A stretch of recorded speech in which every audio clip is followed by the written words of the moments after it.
I want to welcome Stephen Bucci here to Nashville. Stephen, always great to have you on with the Heritage Foundation, and foreign policy and military expert is what you are. And let's talk about Iran. I've been talking about this a lot here this week, of course, and you and I have spoken about Iran a number of different times over the years. So obviously you've seen the reports of Iran. They're planning to execute a man for protesting today. Donald Trump has been saying, you better not do that, because if you will, there's going to be consequences to pay. So do you know he was supposed to be executed today, as a matter of fact? Do you know if that's happened yet? I do not know if it's happened yet, but I mean, not to sound callous, but them executing this one guy, okay, it's a tragedy. They're killing people all over the country, like continually right now. They're just firing with live ammo, not riot control stuff, into crowds in Tehran and in all the other big population centers.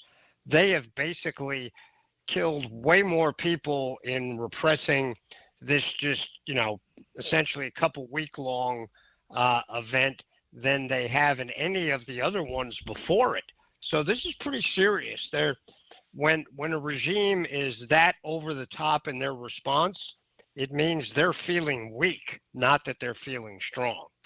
One of the interesting things, and you are right, I've seen, and I was talking about this earlier, I've seen anywhere from 2,000 people dead to 10,000 people dead. I don't know what the real number is, but I just saw a graphic on CNN, 18,000 people jailed. I mean, even by Iranian standards, that's bad. Yeah, it is really over the top, and I think the fact that they came out so quickly in such numbers and so vehemently and courageously facing the security forces, that the mullahs were really shaken by this. And so they've literally released the dogs on these folks. The IRG Quds Force is usually they use the police and the regular military, but the Quds Force guys are their big hammer. And that's, I believe, what is going on. They're the ones leading this repression, and it's horrific. So something needs to be done soon to help, or all the good guys are going to be dead, or at least their leadership. One of the things that President Trump, the reason why I brought up the guy who's due to be executed is because President Trump, some are saying that for the president, he has directly told Iran, do not execute him. And if they do, that's sort of like a middle finger from Iran to Donald Trump. And again, the president saying yesterday in Detroit that there will be consequences if Iran does this. Does it look like the clamping down on these protests, has it had an impact on the protests? Have they been, slowing down in the past day or two? In some of the areas, it appears that the numbers have backed off a little, obviously, because, not too many people want to go. I mean, the protesters have no weapons. They have no body armor. They don't have anything but their skin and their courage. And the regime is not just using riot batons or tear gas. They're using full of bullets, and including like heavy machine guns, from what I understand, in a couple of places. It's really horrific. This is like Tiananmen Square. This is like the Russians putting down things in the old Soviet Union. It's scary, but it's heartening because, again, as I stated, it shows their weakness, not their strength. And it shows that this could be a turning point in history, Dan, when we see this regime that's been repressing this country since 1979 being a thorn in the side of everyone in the region, the biggest exporter of terrorism around the world. And this could be the beginning of the end for them, which, boy, would that be a blessing for the Iranian people and for the region. Well, I've spoken often about the reasons for these protests. You've got the economy, the lack of personal freedoms, especially for women, of course. Just take a moment, Stephen Bucci, to talk about Iran pre-1979 and what the Iranian people are experiencing now. Just pretend that people are tuning into WTN for the first time and they don't really know what has been going on in Iran. Okay, I'll try and do it really quickly. Prior to 1979, the leadership of the country was the Shah of Iran. He was an autocratic leader. He had taken over in a coup and ran the country, as a monarch, and unfortunately did some things that, radically ticked off his population. A very cosmopolitan country for the Middle East, a lot of education, a lot of freedom, Muslim clearly, but not over the top Islamist type folks. Women could wear whatever they wanted. Women worked and got educated. The kind of modern country you would hope most of these folks would lean towards. But then the Shah got sick. He got weak. America refused to help him in any way other than to say, okay, you can come and get medical care here. As soon as he left the country, they just rose up and basically said, we don't want you back. And they called for Ayatollah Khomeini, who came back, who was living in France. He had been doing a low-key resistance up to that point. He came back in and founded the Islamic Republic, which, at the time, our president, Jimmy Carter, seemed to think he was, I guess, trying to be on the right side of history, right in air quotes here on the radio. And they welcomed it, except then those folks started all the repression. The women had to wear not just, the hijab on their head, but the full burqas. Really turned the clock back on the people of Iran, not just decades, but centuries. And there became more and more repressive, more and more aggressive against their neighbors, fought a huge war with the Iraqis, just slaughtered people because they just weren't prepared, and then became the biggest exporter of terrorism around the region because they are a very extreme sect of Shia Islam. They're called Twelvers because they believe the 12th Imam is kind of like their Messiah, is going to come back and rule the world. But the interesting thing is they think they can kick off their equivalent of the apocalypse by their actions. I don't know how they think, that God's got to depend on them to do something before it's going to happen. But part of that is to destroy Israel and to destroy the United States. And we had they took over the embassy. We had the hostages for a year. It was just horrific. And they've been our implacable enemies ever since. A lot of people thought they were 10 feet tall. The Israelis showed us they're not, nor are their proxies, Hezbollah, Hamas, the Bashar al-Assad regime in Syria. Those folks were not 10 feet tall. The proxies are mostly gone or disabled. The Iranian military has shown itself to be singularly ineffective against anything but unarmed demonstrators. And now they're at the weakest point they've been since 1979. And the people are tired of it. They want freedom. Stephen, some breaking news from CNN. Some personnel have been told to evacuate our military base in Qatar. Talk a little bit about what's next. Okay, so President Trump has said that help is on the way. It possibly would involve airstrikes. So who would he target, and what would the impact be on that regime? I don't know who they're going to target. I'm not privy to the inside planning. Oh, come on, Stephen. I'm just kidding. Who I think they should target would be the IRGC Quds Force facilities. Yep. They are the part of the government's repressive power that is the farthest from the people, right? The military and the police are a little closer. and they are the heaviest and most, vicious of the various security forces. They're also their big terrorist group. And we know where all their facilities are. We've got all that stuff mapped, probably already pre-targeted. If we go after those, one, we hurt the regime very badly. Two, we send the right message to the people of Iran. We don't want to take over your country. We don't want to hurt you guys. We want to stop the regime. And, if you go after anybody else, the police or the standard military, those are kind of the sons and daughters of a lot of those people on the street. So you don't necessarily want to go after them right now.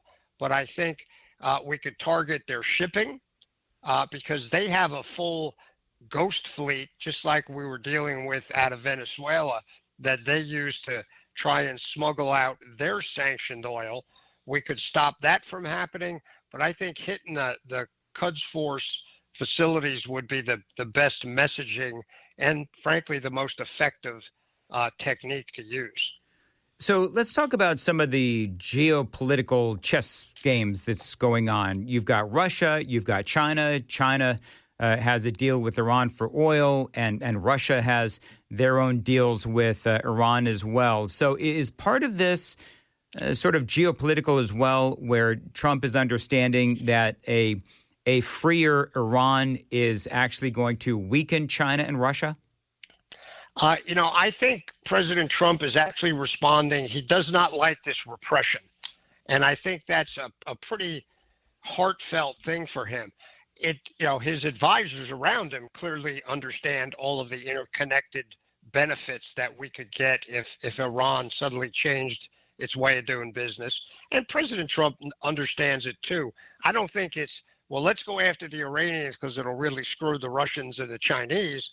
I think it's, let's help the Iranian people. And oh, by the way, we get a lot of benefit from it because it's really going to hurt the Chinese and Russian ability to do what they're doing around the world. So those are our added benefits. But I think the primary thing is trying to help the Iranian people.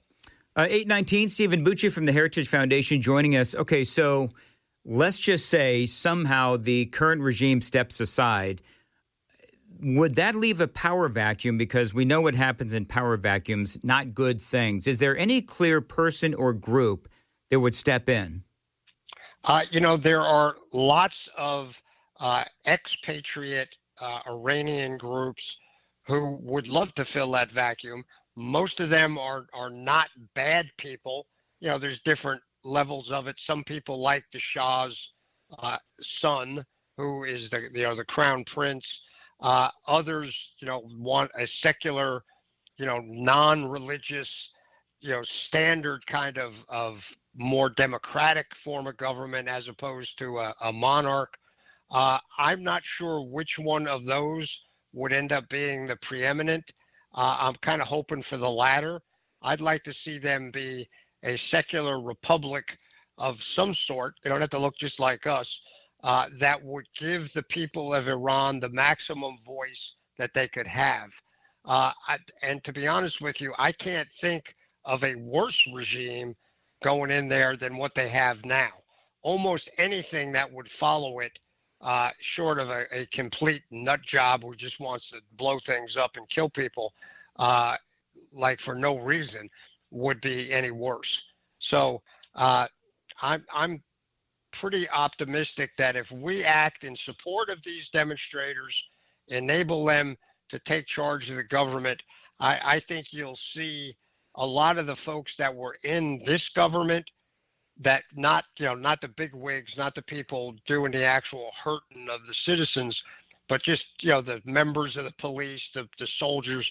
I think a lot of them will join in with the people, and hopefully we'll have some folks with the right skills to be able to run an effective follow-on government. All right, last question. There's a lot of debate amongst conservatives and people that voted for Donald Trump Some will say this is not America first. You know, President Trump talking about regime change in another country halfway around the world. Some are saying this is not America first. Others making the case that it is America first. What say you? I am in the latter camp. I think this is clearly America first. Iran is one of the most dangerous and the most vehement enemies we have in the world. They threaten America's interests, not just in the Middle East, but everywhere, because they have agents and operatives everywhere. Changing that government will fundamentally change the tenor of the Middle East to America's benefit. So while I think the focus is on helping the people of Iran, the benefits that would accrue back to the United States are pretty formidable. And I think it is the right thing to do for our interests as well as our moral standing. All right, Stephen Bucci, always great to have you on. Great perspective and analysis. We'll have you on again soon. All right, so am I supposed to know the cultural relevance to this song, Sam? Is there a reason why you're playing this? You don't know this song? No. I thought you were from California. California. You don't know it, and you're from California. Is this that Snoop Doggy Dog? No, it is not. You know what? How dare you have the cacacity to say that? That's not the Dog Father. This is one of the greatest hip-hop songs of all time. Do you know what's funny, Dan, Joan? you don't know your hip-hop? No. Joan probably knows this one. I do not. Do you know what's funny, Joan? What? I now do to Chris what I do to my wife. I will say something. Can I take that back? Can I take that back? Be careful. Yeah, be careful. So, Pause. For me to ride you like you've never been ridden. Okay, not that. Yikes. It was Ice Cube, by the way. Today was a good day. I will say things to Chris just to get that Chris look of like, really, did you say that? I do that to my wife all the time. I'll say something, stupid just because I want to get that look. And I said the same thing to Chris. I said Snoop Doggy Dog when I know that it's like supposed to be Snoop Dogg. No, I think you can get away with Snoop Doggy Dog. Can you? Yeah. Well, it goes with the hat. Yeah. Yeah. Just don't say Snoopy Doggy Dog. That's true. No. So Lindsay sent in to the super text line asking Sam and Joan what the plan was for my hats. Like they have some sort of a secret thing. Ooh. My Scully cap, my flat cap, whatever. And they've got to come up with some sort of a secret thing to convince me not to wear my caps anymore. And I also was secretly trying to get in on that. That's why I brought up the Jay Harper matching hat day. I thought that was going to be the end of it. Yeah. The hats will continue. Jay Harper and we love Jay. So if Jay Harper and I are wearing the same hat, I would be horrified and stop wearing my flat bills. Yep. The hats will continue until morale improves. Will continue until morale improves. That's exactly right. But a lot of folks on the super text line saying that Chris, Dan is a fake Cali boy, 1432. You know what? Me and Donald Trump both have the same finger for you. Oh, do you see that? Man. You see what I did there, Joan? Do you see what I did there? I did. That's good. See that? Have you been working on that all morning? I kinda. Yeah. I actually wrote it down here. Thought so. Very good. Anyway, so we did a Daily Dan poll. Should the hats continue? Of course, because it's all about me. Let's get the verbiage right. Are we pro Scully hats or nah? Okay, and what are people saying? We're pro at 76% right now. All right. The people are with you. It's exactly right. That is exactly right. So, hey, Lindsay, me and Donald Trump have a finger for you. I'm just kidding. We love Lindsay. Poor Lindsay. Oh, hey, by the way, Lindsay wanted to know, I think it was Lindsay, what's your favorite color, Joan? I told her already. It's pink. Okay. Yeah. How girlish of you. Of course. Okay, so... Gay. How dare you subscribe to gender norms, Joan Jones? What is wrong What with are you doing? I know. It should be black. Silly of me. I got a story for you guys. Go. So I like to end the night with my kids with just a heavy dosage of red pills. So this is what happened to us yesterday. We got a gift card. The kids got a gift card from their liberal aunt to Barnes and Nobles for Christmas, right? Mm-hmm. So every kid got a certain amount of money. We wouldn't normally shop there. Too woke for us, obviously. Mm-hmm. But Virginia, they got the gift card, so they're going to make a day out of it. Doesn't Barnes & Noble have comic coffee too? They do. And they went in there. They got some muffins. They did the whole thing. And Virginia says she's running defense the whole time, keeping them away from the Alphabet Mafia books and doing all the things and routing them to the right books. And that's a full-time gig because that's zone defense, mind you. We got a 3, 6, and 8-year-old. So you got to run the zone. I don't know how she does it, man. I don't either. So she accomplishes everything, gets all of the kids' safe books. And I'm like, that's awesome. I love you pouring into the kids. This is great. So she gets home, and Kennedy had play practice. We got in. It was late, so it's like, go up and read for a couple minutes, and I'll come tuck you in. I walk into her room, and she's reading Matilda by Roald Dahl. And I thought to myself, Matilda? Yes, but the cover looked off. And I remembered a story, but I couldn't quite remember it. I was like, something's wrong with these books. And Virginia goes, no, they're Roald Dahl. They're classics. Kennedy goes, Dad, it's Matilda. It's fine. I was like, no. There's something wrong with these books. I can't remember what it is, but there's something wrong. Mm-hmm. Dad, it's fine. I'm like, okay. I go to my room. I say, good night. Love you. I go to my room. By the way, does it raise alarm bells when your kids say, Dad, it's fine? 100%. That means it's not fine. It is not fine. So I went to my room, and I'm sitting there. I'm like, what happened to the Roald Dahl books? So I Googled it real quick, and I went, aha! I knew it. And I ran back in there, and I grabbed the book from Kennedy. I said, this is going in the trash. Wow. The year was 2023, my friends. Passages in the books by children's author Roald Dahl were rewritten by the publisher to align with a woke agenda. Oh, no. Hundreds of changes. So then Kennedy gets mad at me because she's like, not everything's woke trash, Dad. I was like, you're right. It's true. This happens to be woke trash. And I show her the article. And Virginia was like, you knew it. I was like, I knew it. And I said, aren't you glad that I have this weird brain that just makes me catalog the woke stuff? Hundreds of changes to Dahl's celebrated books, including the likes of, and I looked at Kennedy and I went, Matilda. They led with Matilda. James and the Giant Peach, The Witches, have been identified by Ed Cumming, Benedict Smith, in an article for The Telegraph, changing passages of the works in question virtually beyond recognition. They took out all of these things that were like fat-phobic or calling people ugly. They had one passage in a book where they said, all these girls are going to grow up, whether they're writing letters for businessmen or what was it? It's this feminist agenda.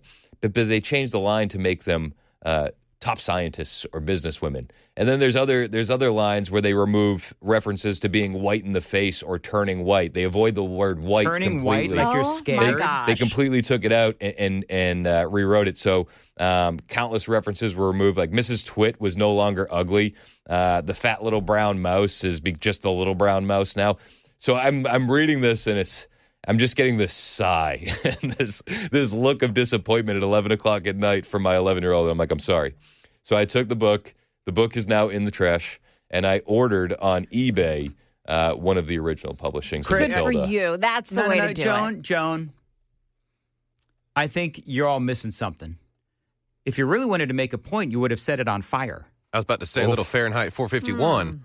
You walk in there with the torch thing, and the books will burn. That's exactly right, man. So use it to start a campfire for the kids and roast some marshmallows or something. You know what? You've got a backyard, I think. Could you have just collected all these books and it's January. Just so we're burning books is bad unless the books were altered for woke purposes. Listen, then it's okay. Isn't that crazy? Listen, burning books is bad unless they're books that need to be burned. That's true. Right? It's a boy named Blue. It's just bananas. Whatever. It's like everything has been ruined. And Is there a part of you that's worried that Kennedy is going to, when she gets a little bit older, she's going to rebel against her anti-woke father and become woke? No, she's too base. I got 2 words: preacher's daughter. No. Get out of here.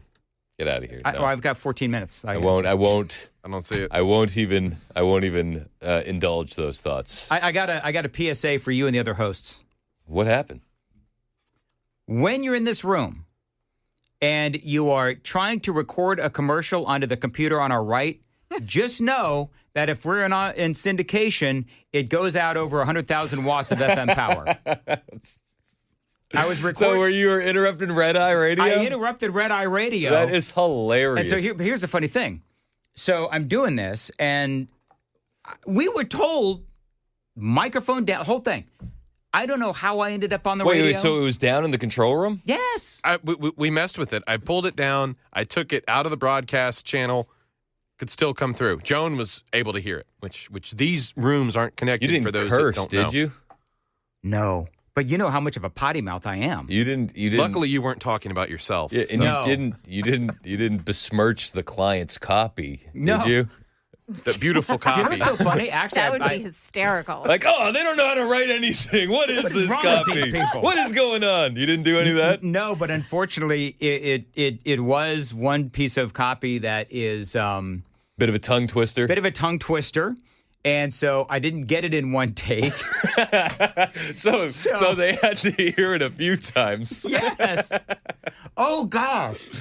I think I did. How long? We got to check. Oh, Lord. You think you did? I can't from here because we don't start till 5. I may have been. It's already in the program director's office. Don't Good worry. heavens. I was going to say, Yes. I may have been on the air for a minute. So then, of course, you know what happens. So I think everything's fine. And then I start the show. You open up the text line. And then I go up to the text line. I've got like 500 people. That is so funny. No, it's not. I mean, I was horrified. I was so horrified that I've talked about it 2 times now. That's So, amazing. Yeah, I was not a happy camper at all. But it could have been so much worse. It could have been. I mean, You could have been like ripping stubbed your toe. ripping farts in here and stuff. You know what I mean? Chris, my It would have farts been way worse for the My colonoscopy farts bit. are deadly, but they are silent. Oh, silent but violent. Sure. Anyway, so actually, I do try to not. Here's the funny thing. I try not to curse when I'm around a microphone. As you can tell by the hat, I'm a man of a certain age, Joan. And so I'm old school. I try not to curse in front of the microphone unless it's actually on. Okay, good. And then that's when I let the A-bombs fly. I love it. Speaking of which, all right, so you know what? I was 1313. It was twice, Dan. Awesome. I'm going to be shame spiraling over this the entire rest of the day. A lot of people are commenting the client loved it.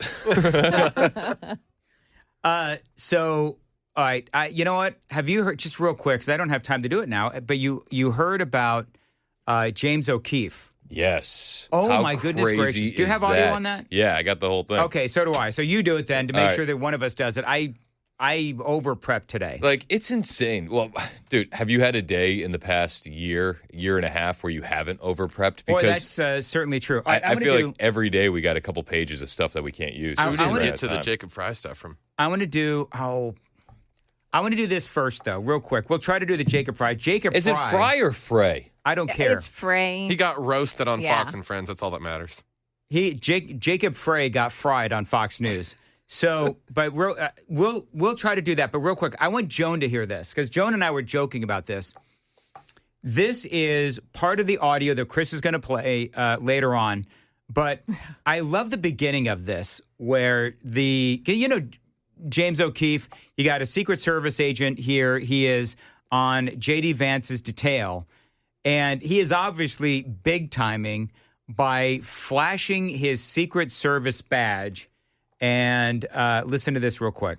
Can I see your badge again with your photo? Oh, my God. With your photo. Can I see your badge again And he with didn't your like. photo? He wasn't getting it. How do you not pick up How on could that? you be a Secret Service agent and not detect what's going on? Obviously, the training went a little like this. They need to know you're liberal, so you have to uptalk. Yes. You have to do the Yes. uptalk. Nobody will question anything if you uptalk. Yeah. I played this. Can I see your badge again with your photo? You're so cute. But the crazy thing is he was giving away like positions and shifts and like actual where he was going. information. Even if he didn't say exactly what it was, there's data information within the photos that he would send to her. Metadata. Are you crazy? And can we acknowledge, by the grace of God, this was James O'Keefe and not a nefarious actor, an Iranian assassin? Or yes, honestly. By the way, this woman also chimed in. Your photo? You're so cute. She's talking about my hat. Sounds like she's talking to a disabled puppy. Oh, look at the 3 legs. We laugh, but dogs with 3 legs need homes too. Just saying, it's true. Anyway, so all right, let's do real quick because so you're going to do that because I've got the whole thing plotted out and I just didn't have time to do it.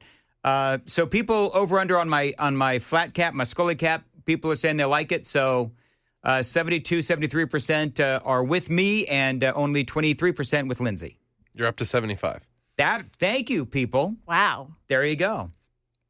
I like how Lindsay's trying to, you know what Lindsay's trying to do? She's trying to, cause an uprising here on Nashville's Morning News by trying to plot Joan and Sam against the host. That's true. That happened with Mac Maureen. We saw what happened to him. He went to Kansas City. He did go to Kansas City. We're just kidding. Willingly, he couldn't wait to get out of here.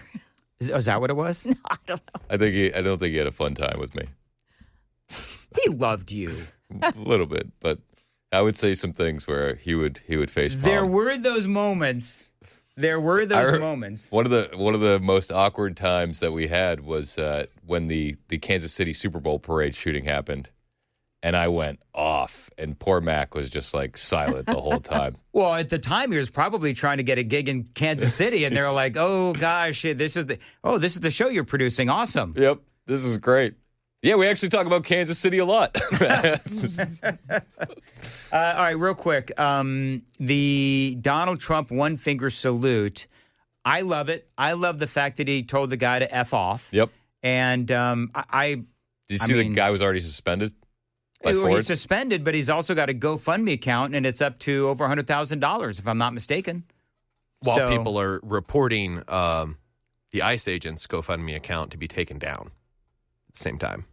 Didn't we learn, though, that GoFundMe is not the place for conservatives? Right. It's got to be give, send, go. Yeah, it's got to every be give, time. send, go. Yeah. So, yeah.